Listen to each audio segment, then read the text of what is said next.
Hey, what's going on, everybody? Welcome back to the channel. Today's video is going to cover my newest rank 3 7-star champion, Red Guardian. So, Red Guardian was the chase character from the Red and Dead's Discount Shed event. I was able to get him and get him awakened from the milestones, and I gave him 26 stones to just increase that durability, or increase the ablative shield um, cap even further. And it also, of course, adds the critical rating from that part of his SIG, which is very, very useful. And you don't necessarily need him at SIG 200, although it's very nice to have. So, let's start off with a couple of realm fights. This is class disadvantage, so I can't get the slow, even if I wanted to. But it doesn't matter. Red Guardian is still going to go absolutely crazy here. I saw Vega on his live stream doing this unique thing where you let the opponent break your block to get the trauma early. I think that's super cool, but I prefer to go for the trauma from the special 2 because then the trauma is going to last longer. That's my preference. If you prefer what Vega does, absolutely do what Vega does. But what I like to do is throw the Relic, get the physical vulnerability, and then throw the special 2, and bada bing, bada boom, Winter Soldier is already almost dead. So, yeah, now we have that physical vulnerability, we have that trauma, I can charge my heavy because I'm going passively unstoppable while the ablative shield is on cooldown, and I can just do this until Winter Soldier dies. And I'll throw another special 2, and the first hit is not going to do the job, but the second hit will. So, with class disadvantage, that was 53 seconds. Not bad. Definitely not bad.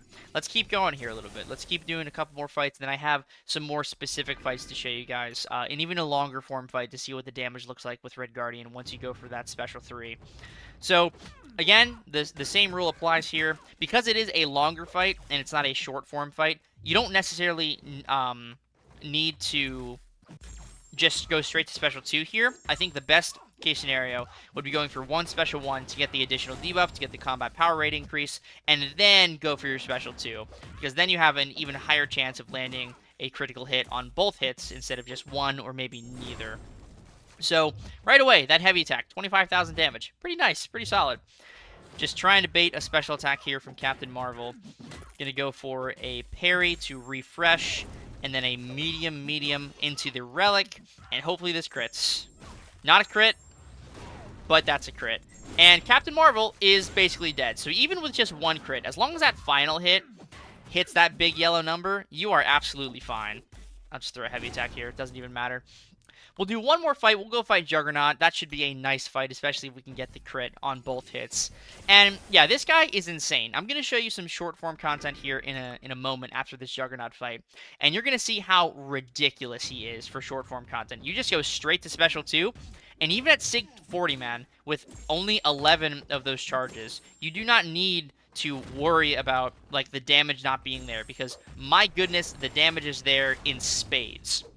So obviously, the higher the SIG you have for Red Guardian, the better. And if you want to completely maximize his usefulness, then you obviously want to get him to SIG 200. But I have found that at SIG 40, at the rank 3 7-star level, he feels fantastic.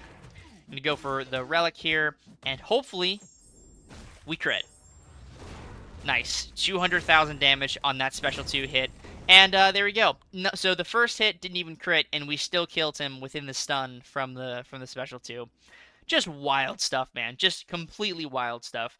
Now, let's move on to the pre-recorded gameplay. This is a Captain Marvel fight with each hit of the special 2 critting. So, first hit does 80,000, second hit does like 160, 170,000, and then I go for a little stand-up intercept to finish her off. Just crazy stuff. But now, let's go do a pretty ridiculous fight. I had no idea Red Guardian would be as good for Photon as he is, but if you play this fight properly, he is ridiculous for her. He actually works extremely well, and that's all in thanks to that perfect block that he has from the ablative shield. So, you want to ramp up the same way for Photon. You don't have to worry about going for the special 1. You don't need the slow debuff. It actually might slow you down, ironically, because you're spending less time building that special 2. And what you want to do in shorter form content is just go straight to special 2. Ideally, you chain in your special 2 with a Relic. But look at this right here. Double perfect parry on Photon special 1 in pure light form. That's crazy. I also whiff during my own parry to get rid of the untouchable passive from the stun, and look at this. Double crit on the special 2, 1 heavy attack, I don't even need the trauma damage, gone.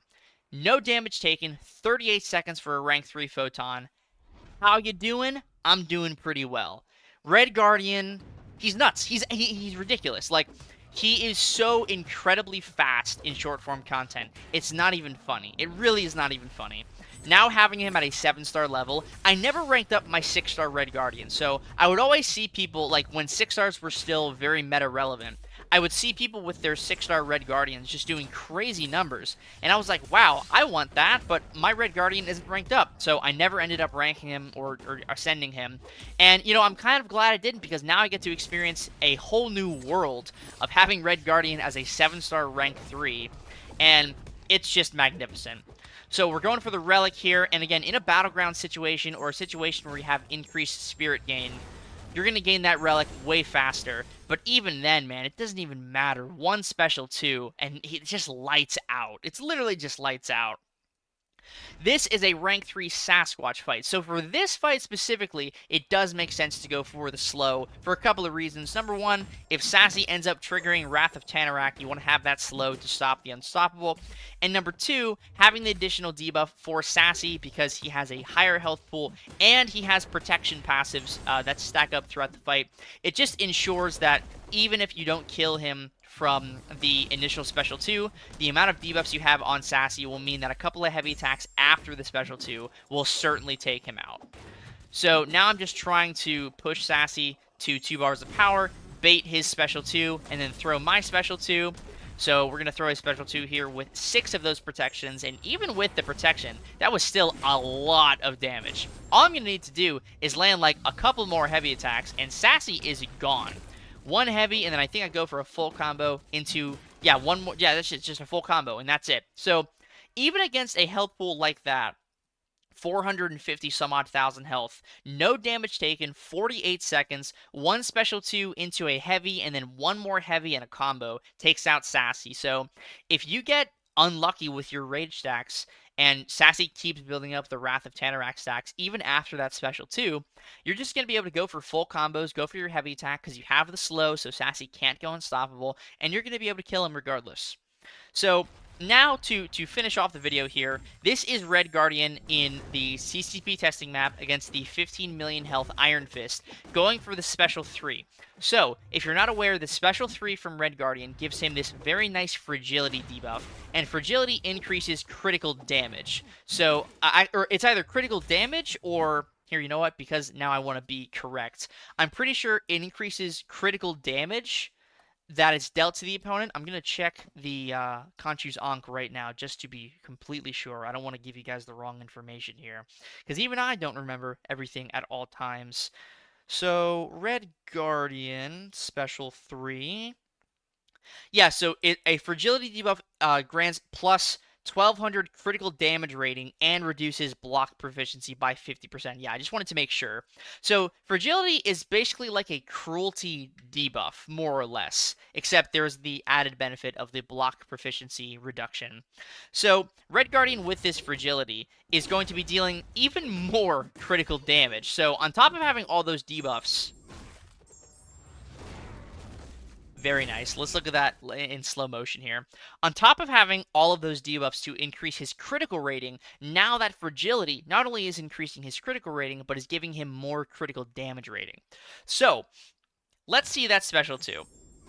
First hit, 51,000 plus 52,000 additional burst because of that physical vulnerability. You're going to deal more than 100% of the damage dealt. Thank you, physical vulnerability, very much.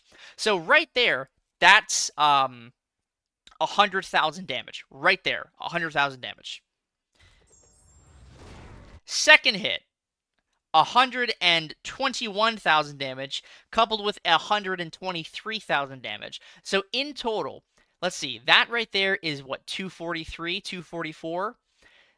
Plus the additional 100,000, that's over 340,000 damage from the special 2. And now, watch this. You can just spam 100,000 damage heavy attacks when they crit. And when they don't crit, it's like 40,000 damage. So, like Red Guardian is just crazy. The Unstoppable just saved me there because he was going to hit me, but he didn't. Now that the physical vulnerability is gone, now the specials are dealing 42,000, and even still, that was 100,000 damage. I didn't even have the physical vulnerability, and I didn't have my max ablative shield charges. So he's just ridiculous, man. He's so crazy. He deals so much damage, and yeah, I mean, it's nothing to scoff at, man. It really is just ridiculous how much damage Red Guardian can deal. So, I'm going to go for one more special 2 here, and even with just 7 charges, look at that, man. Look at that. Non-crit heavy is dealing 30,000 damage, and the critical hit heavy is dealing over 80,000 damage. Red Guardian is insane. Let's end it off on a frame of the special 2 second hit crit here. Yeah, right there. So, Red Guardian is a ridiculous 7-star, and he is absolutely worthy of your Awakening Gem, your Sig Stones, and if you want to take him to rank 4, I think you will 100% um, like feel the benefit because he's going to gain just even more damage, even more um, burst damage from the trauma. You know, just the increased ranks for Red Guardian, I can see being very beneficial. So I, down the line, may consider taking Red Guardian to rank 4 because as a 7-star, I already have Quicksilver and She-Hulk up at rank 4. Red Guardian, he's sort of similar to Quicksilver in a way of like dealing the burst damage, but he's buff immune. I don't have a buff immune rank 4 champion as a 7-star yet. So Red Guardian, he might be the champ I take up. So we'll have to wait and see. But in any case, thank you very much for watching this video. If you liked it, I really hope that you did. Please consider subscribing and also hitting that like button. Again, I am unbelievably appreciative of all of you watching the content. Thank you all so very much for the support over the last couple of weeks. It means the world to me, and I will see you in the next video. Peace.